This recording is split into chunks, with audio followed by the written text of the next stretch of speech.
આજે આપણે બાળકોના ફેવરેટ નાચોસ અને એ પણ હેલ્ધી એવા ઘરે બનાવવાના છીએ અને તેની ઉપર છાંટવા માટેનો મસાલો પણ આપણે ઘરે જ બનાવીશું. તો ચાલો કેવી રીતે બનાવવું એ જોઈ લઈએ. એના માટે 1 કપ મકાઈનો લોટ લીધો છે. મકાઈનો લોટ આસાનીથી તમને મળી જશે.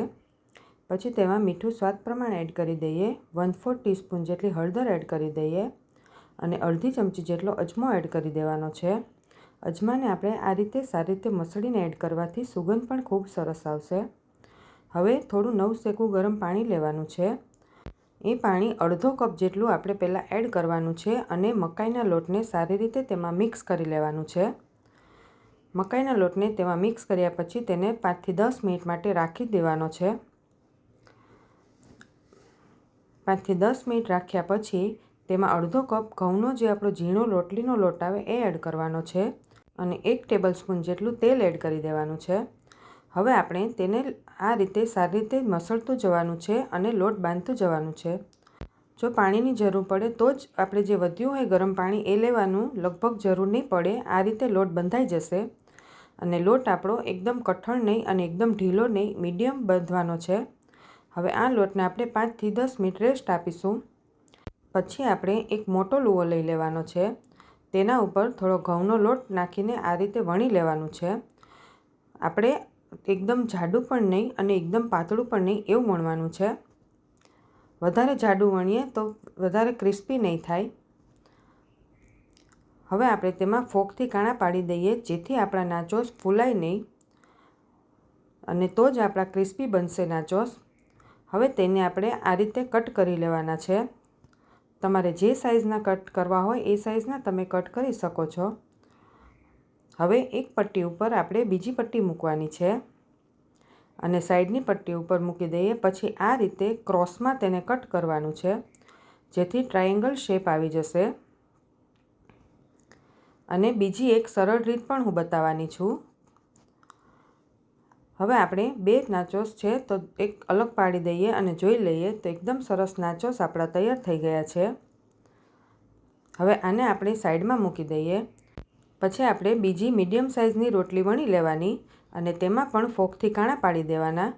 પછી આ રીતે વચ્ચેથી જ તેમાં કટ લગાવી દઈએ.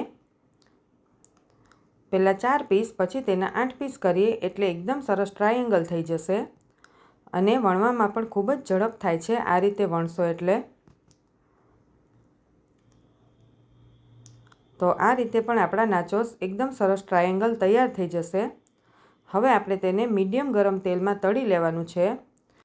ગેસની ફ્લેમ હાઈ નથી રાખવાની, મીડિયમ ગેસની ફ્લેમ પર જ તળવાનું છે. નહીંતર નાચોસ આપણા એકદમ બ્રાઉન જેવા થઈ જશે અને ક્રિસ્પી પણ નહીં થાય, અથવા તો તળાયા પછી તમારા નાચોસ સોફ્ટ થઈ જશે. આ રીતે આપણે જેટલા નાચોસ તેમાં સમાય એ રીતે એડ કરી દઈએ. પછી તેને આપણે ક્રિસ્પી થાય ત્યાં સુધી તળી લેવાના છે. આ રીતે બનાવેલા નાચોસ તમારા બ્રાઉન પણ નહીં થાય અને એકદમ યલો જ રહેશે. હવે તેને આ રીતે આપણે ઉલટપુલટ કરીને ક્રિસ્પી થાય ત્યાં સુધી તળી લઈએ. 2 થી 3 મિનિટમાં જ આપણા નાચોસ ખૂબ સરસ એવા તૈયાર થઈ જશે. તો નાચોસ આપણા તળાઈ ગયા છે. આ રીતે આપણે બધા જ નાચોસને તળી લેવાના છે. હવે આપણે તેમાં છાંટવાનો મસાલો બનાવી લઈએ. તો તેના માટે અડધી ચમચી જેટલું મીઠું લેવાનું છે, 1 ચમચી જેટલી દળેલી ખાંડ લઈ લઈએ, 1 ચમચી જેટલો ચાટ મસાલો, 1 ચમચી જેટલો આમચૂર પાવડર અને 1 થી 1.5 ચમચી જેટલું લાલ મરચું પાવડર એડ કર્યું છે. લાલ મરચું પાવડર તીખું કેટલું છે એ પ્રમાણે તમે એડ કરી શકો છો. હવે આ પાવડરને આપણે સારી રીતે મિક્સ કરી લેવાનો છે.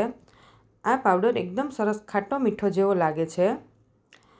તો આ રીતે આપણે બધા નાચોસ તૈયાર કરી લીધા. હવે તેના ઉપર 1 ચમચી જેટલો પાવડર છાંટી લઈએ. જ્યારે નાચોસ ગરમ હોય ત્યારે જ આ પાવડર છાંટતું જવાનું અને મિક્સ કરતું જવાનું. તો ખૂબ સરસ એવા નાચોસ આપણા તૈયાર થઈ ગયા છે. આ નાચોસ તમે માયોનીઝ સાથે પણ ખાઈ શકો છો અને સોસ સાથે પણ ખાઈ શકો છો. તો તમે પણ વેકેશનમાં જરૂરથી ટ્રાય કરો.